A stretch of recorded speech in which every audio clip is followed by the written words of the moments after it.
sort of the cumulative opinion seem to be like, okay, we're making progress at spur, we're making progress at corner, we're making progress at safeties.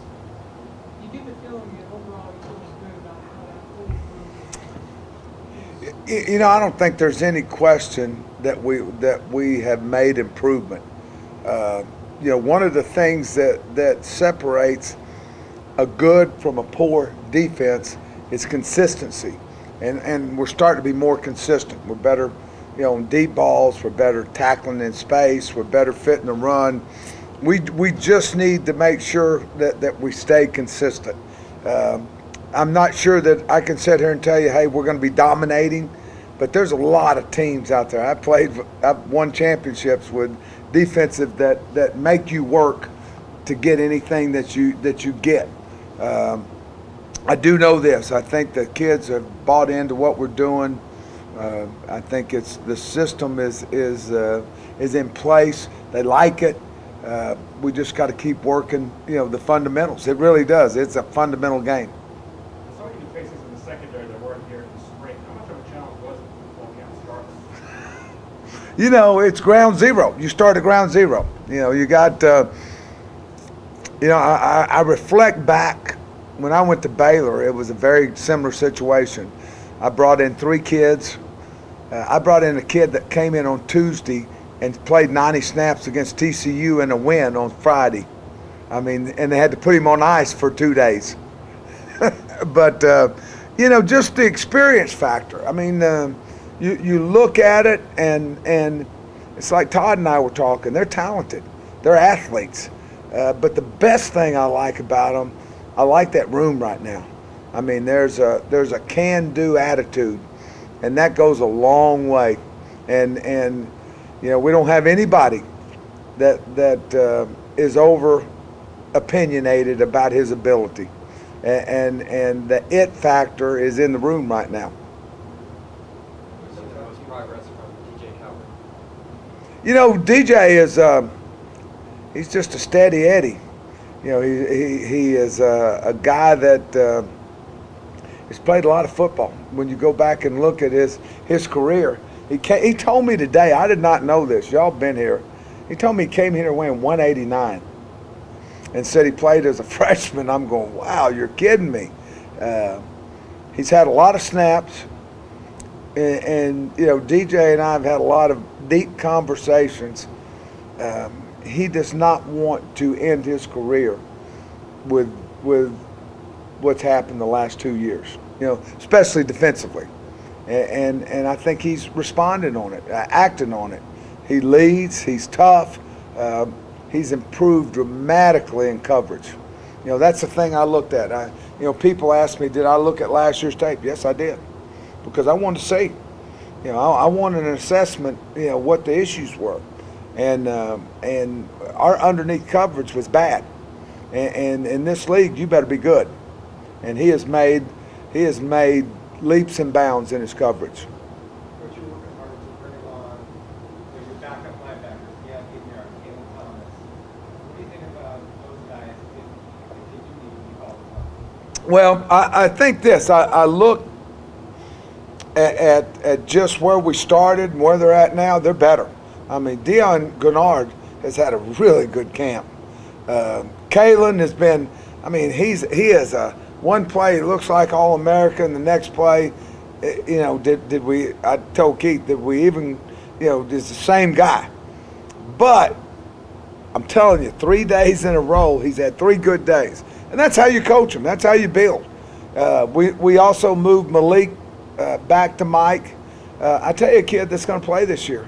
I don't know. Hopefully, he doesn't have to play that much on defense. It's Soley. He's a good football player. You know, I see down the road. I mean, he came here and he weighed 200 pounds. He's 200, I think, 18 pounds now. Grizz has done a wonderful job with him. He's got instinct. He's got speed. It's obvious that he's come from a good program, and he's a guy that we like. After coaching the Big 12 and SEC, do you change anything about your philosophy coming to Pac-12? You know, I really view, and I think I've told some of you this, it appears to me that both the Pac-12 and the Big 12 are very similar. You know, when I watched them, and of course my son was here last year, and I watched a lot of games, stayed up late and watched. You know, a lot of spread, tempo, and then you have those teams like we had, like Kansas State, and you know the Stanfords, and you know I think that right now, you know, in our schedule, it's going to be sort of interesting. You know, when we broke down San Diego State, and right now their whole San Diego State's #1 formation is 22. You know, 2 tight ends, you know, 2 backs. You know, who in the world in college football has done that and won as many games as Rocky has? So, so I think the leagues are very similar.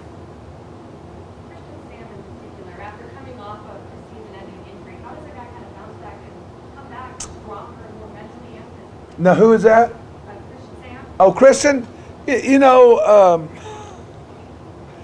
I think that Christian is if you look at him, I mean, my God, he's body beautiful. And of course, I'm always on him. I said, you know, if we ever get you to play like your body, I said we're gonna be in business. And Christian and I go way back to when he was in 9th and 10th grade. I kept telling him at Baylor, I'm gonna take you, and I didn't take him. He said he didn't want to come, but he did. But I tracked him down. But you know, he is a guy that when he is on, just like, you know, the 2 scrimmages, he has played well. He can be very productive, and I think Keith has done a really good job of working him in there. I think he's playing well. Yeah, I think it's you know, I'm just very pleased with Jamarcus right now as a person too. He's got his personality and his personal business in order, and he is playing very well. He's very important to us. I think a combination between him and Ball, you're pretty set in that position. Between him and Marcus Ball, you're pretty set there. As for At Spur, you know, I think so. You know, and I'm gonna tell you something. Tyler Wally is a guy that has had some good moments. So I think we have done a good job there. You know, we're not settled totally in the secondary at safety. You know, just you know, we've got King, DeMonte King is probably going to miss the first game, and he's going to be a plus for us. And I really wish he could play in this game, but he's not. We're going to hold him out, and maybe even until Tech. But you know, it's just we've got some decisions to make, whether to move some people or play with the guys we have back there. That's what I was going to ask. Is that your 2 weeks before the opener? Is that your biggest concern right now? Is the back end? Well, I think at corners we're okay. I look at. Let me tell you something. Joey Bryant's had an outstanding camp. I moved him to the boundary. Kobe is a really good player. Mo Chandler is taking steps. Chance Lucas was demoted, is coming back, pressing for a position right now, and then Cornet. So I think we might have 5 corners. You know, at safety, you know, we got Marcus, who's a dual player.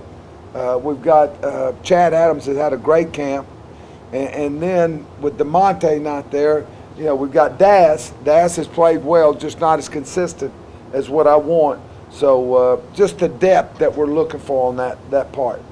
I would say more safety right now in the corner.